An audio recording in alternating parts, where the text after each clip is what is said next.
Hello, and welcome to TV Burp. Eli needs his nose hair clipping on Emmerdale. Well, they'll get here sooner than Shadrach from his pub crawl. Gone off. Eileen's dad gets phone call from a dolphin on Coronation Street. And man looks older than he is on Louis Theroux. Are you Malevolent? I'm Malevolent. Nice to meet you. How's it going? Well, it was very sad to see I'm a Celebrity, Get Me Out of Here come to an end. Yes, a series that brought the moment we were all dreading. They're back over here now. I think poor Kilroy's wife must really have been dreading this moment. Where are you? I love you. I love you. I love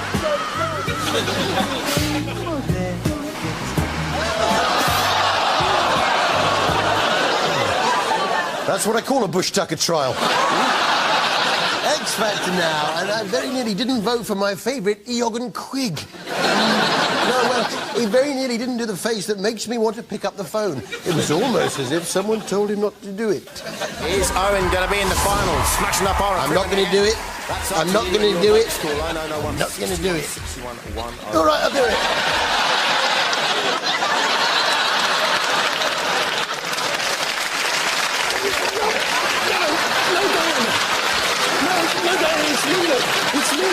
It's me.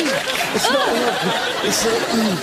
Yeah, which brings us to an item that we call the many faces of Louis Walsh, number 6, Hitler.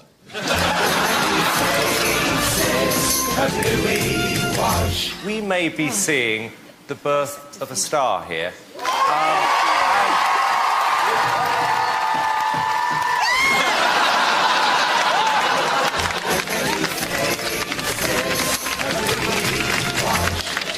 When Sharks Attack Now, a show that didn't waste any time at all getting to the heart of the matter.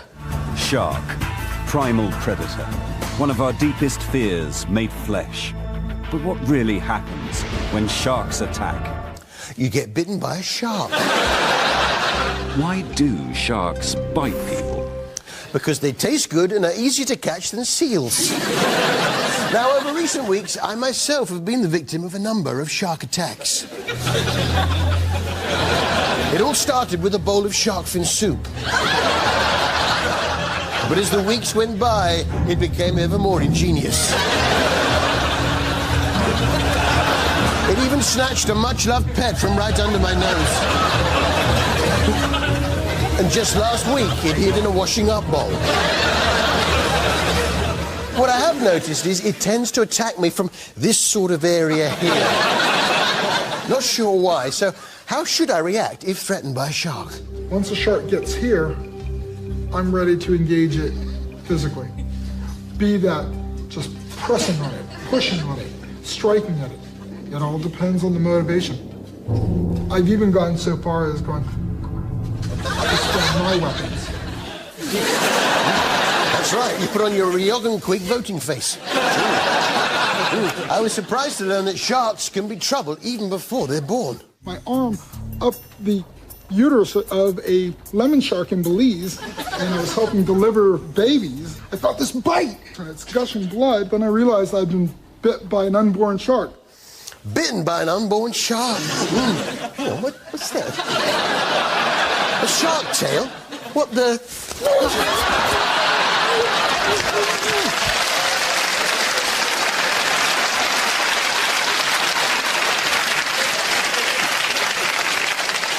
Which brings us to TV Burp Poetry Corner. TV Burp Poetry Corner. Research biologist Mark Marks has spent his working life studying sharks.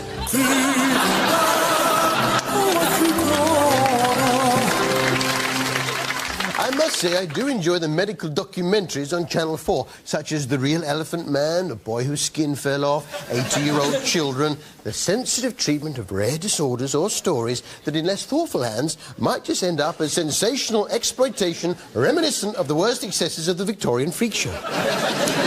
Which brings me to their latest offering.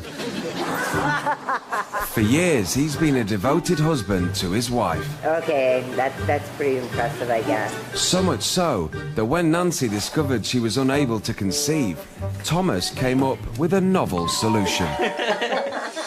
He got pregnant. The pregnant man!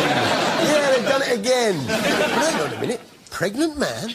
How is that possible? Thomas met his now wife Nancy while he was still a woman, but he later began the testosterone treatments that would make him into the man he is today. Oh, I see. It's a woman with a beard. Yeah. Just that with the title, The Pregnant Man, I assumed he was a pregnant man, you know. She was Tracy, but now she's Thomas. Fair enough. I do think it's different being a pregnant man than a pregnant woman. It's hard to make the comparison because I haven't been a pregnant woman. Yes, you have. In fact, you are a woman, but with a beard. Yeah. So, how did this pregnancy come about? First time I ever heard about it was on the news, on the radio, and then they said it was from Ben, and I was like, Ben, hell, that's where I'm from. Thought that was a little odd, and then I just didn't understand how a man could have a baby. Did he get himself pregnant? Just thinking that through. No, I don't think that's possible. Now, according to Thomas, men having babies would be a lot more common. I've actually spoken to a lot of men that said that they would carry a baby if they could. Oh, they'd carry it, yeah. To the car, to the pushchair. But they wouldn't actually want to have it.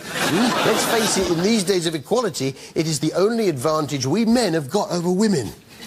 And, of course, an inherent ability to correctly stack a dishwasher. Thomas thinks of her old self. Oh, another black and white. Kind of have an Indian theme going on. Pretty. I probably would have been attracted to her. Is that weird? Yes, it is. Mind you, I sometimes look at old photos of myself from when I was a woman and think, oh I'll give myself one. Yeah. Because I used to be a woman, yeah. I used to be Sinead O'Connor. And now I'm pregnant by Del Winter. It's okay. I've told my mum, Brian Blessed, and my dad, Martina Navratilova, and they're fine about it. Yeah. I think I'm having it. I've got to put my beard on.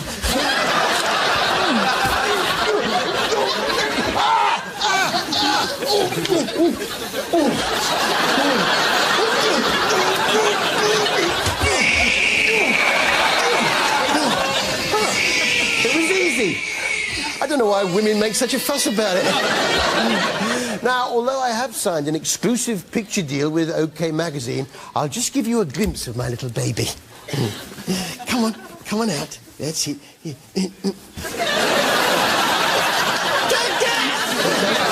No, Mama. Give me back my baby. Cool, this show just gets weirder every week. Whatever happened to the bloke from the Levi's laundrette advert?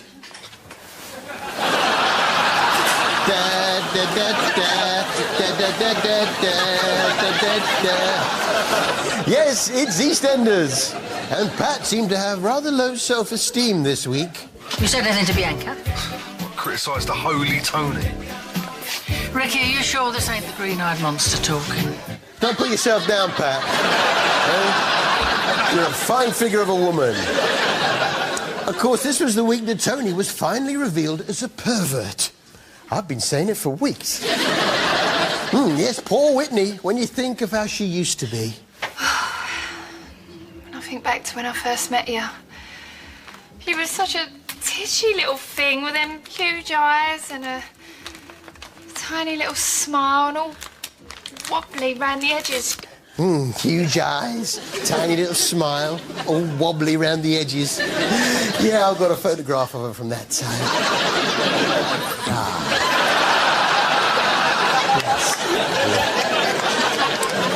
Roxy was keen to run a DNA test on Sean to find out if he's really baby Amy's father. She got the results through the next day, but was called away unexpectedly, so had to hide them. What the hell? Help me, please, someone! Was that Billy? Someone help What's he done?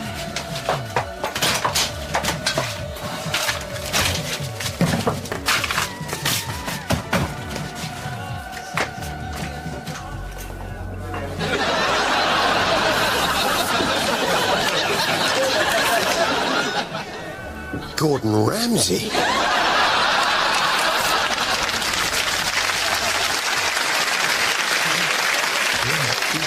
They'll come in handy at Christmas. Peggy immediately got the wrong end of the stick.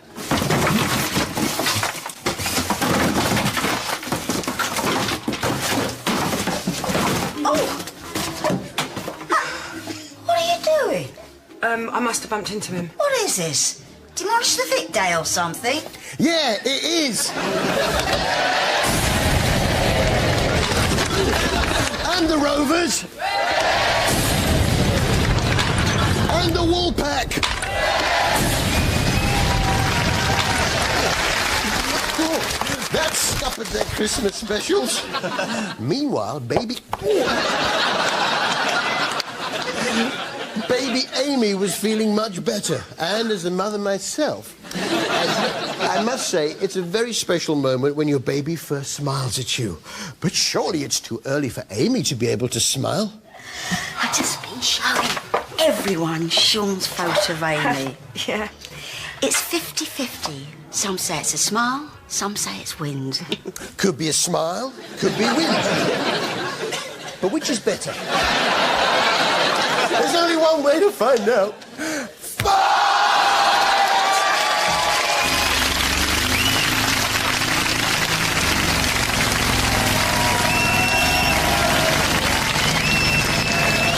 See you after the break. Come on, smile!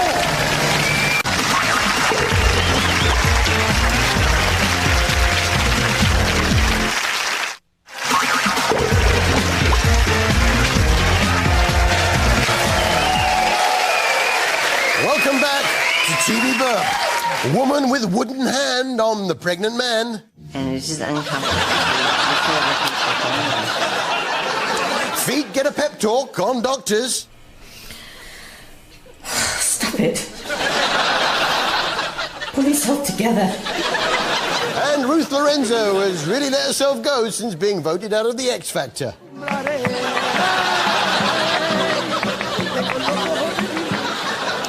On Horizon this week, Professor of Physics Brian Cox posed this question. I'm going to try and answer one of the simplest questions you could ask. What time is it? About 5 to 7. This is truly the unknown. What time is it? I don't know. Get yourself a watch, Brian. Learn to tell the time, you're pretty much there. But no, for Brian, there's more to it than that. So the answer to the question, what time is it, is... About time you got yourself a watch. See, Brian reckons that to understand what time it is, you have to go at a watch. See, I'm wondering whether he's overthinking the whole thing. He's making it overcomplicated and worrying too much about the answer. OK, calm down, deep breath, start with the basics and work back. We want to know what time it is at the moment. I can't even tell you at the moment what at the moment means. When you got the job of Professor of Particle Physics at Manchester University, did you have to do any sort of tests? Perhaps it's me oversimplifying it. Have a go at explaining it to me. The answer to the question, how do you build a sandcastle? Of course, one way to find out the time is to watch Emmerdale.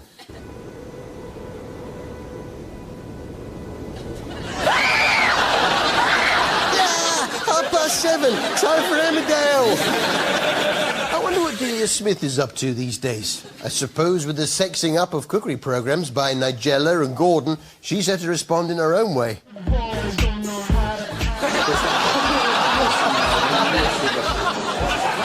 Of course not. This wasn't Delia Smith naked on a couch. It was Mrs. Helen Thompson on How to Look Good Naked. Usually my reply to How to Look Good Naked is, put some clothes on. But maybe that's too obvious. Gok had plans for Helen, yeah. He was all set to take her off to a glamorous location. Hollywood glamour like Helen's deserves a Hollywood location. So we've come to Scunthorpe's premier picture house. Scunthorpe doesn't get any more Hollywood than that, does it? He takes her to a multi-screen cinema complex in Scunthorpe. But what are they planning to see? I thought that we would maybe see a little film on our first date. Okay. And I'm very excited about it. Let's have a look. What are they going to see? Helen's body? We certainly don't want to see her hot fuzz. Really? But as a woman myself, I was most interested in some of the bust firming creams available. They'll be testing 3 creams, including the bargain basement Avon's Bust Contouring Cream, cheap as chips at £8. The Avon Bust Firming Cream, very reasonably priced. But it's not so much the contours as the firmness I'm interested in. A best-selling bust product, a Lancel's Firming Bust Gel at £18.50. But I've got a sore throat as well. And probably one for the credit card, Kanebo's Throat and Bust Lifting Effect Formula at £72. Forget it, I'll use a sports bra and a packet of lockets. It is a problem, though, bust firmness amongst us women. And to kick off Helen's new beauty regime, I've booked her in for a quick-fix bust firming treatment. This is not for wimps. The Bristols are subjected to electric shocks, which frighten them back into perkiness.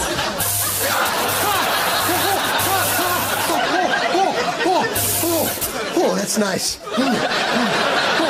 No one needs them that firm.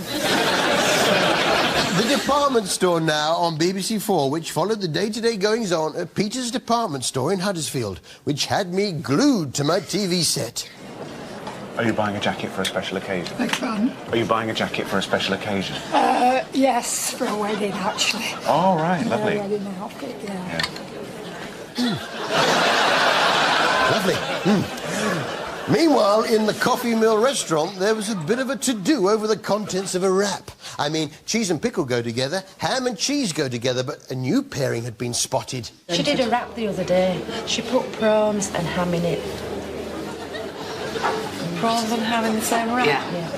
This isn't well ham and cheese together. Yeah, no, but prawns. Prawns and ham? Yeah. She says they do go together and I don't. I've seen them together. Prawns and ham? She's seen them together, yes. In a bin.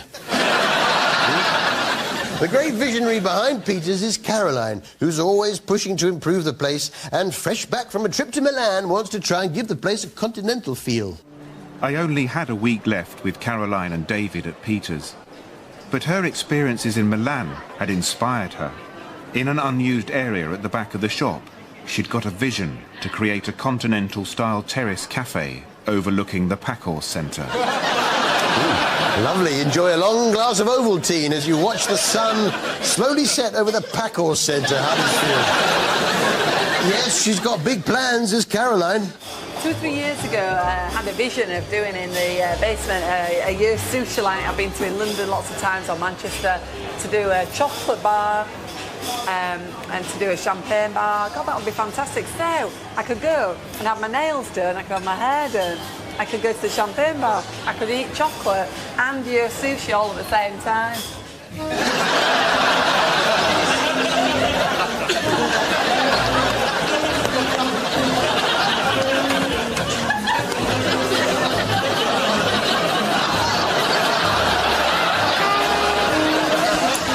It's not working. Which brings us to our TV highlight of the week. TV highlight of the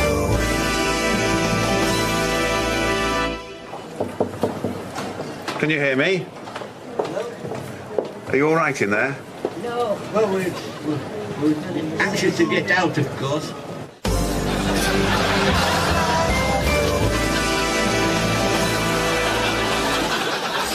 Coronation Street now. And recently widowed Maria got all upset just looking at a photo.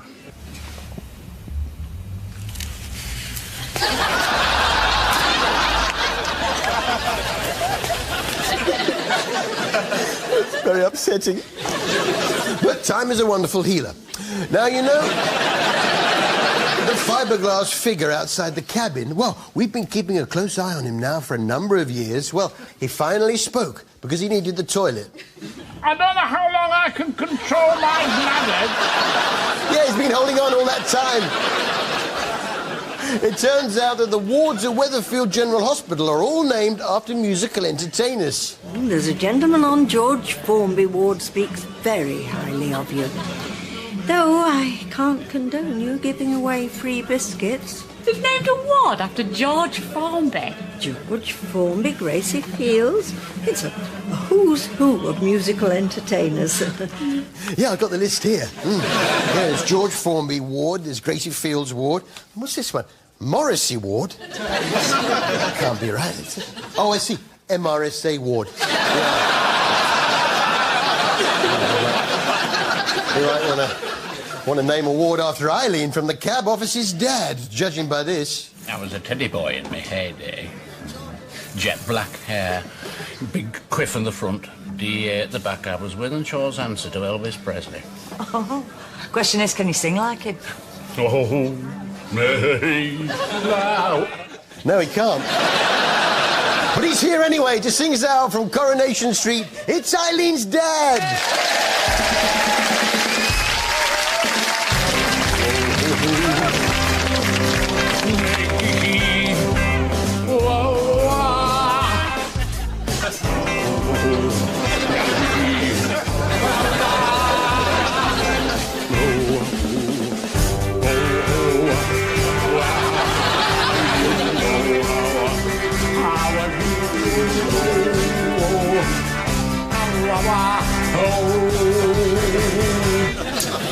Thank you very much. Thank you. Please pass our regards on to Eileen. That's all from us here. See you next week. Well, the DVD of Harry Hill's TV Burp Gold is available just in time for Christmas, in-store and online now. And later tonight, join in the festive fun. You are all invited to the Girls Aloud party at 8:40. So, who gets your vote tonight? JLS, Owen or Alexandra? It's the big one next. It's the X Factor final.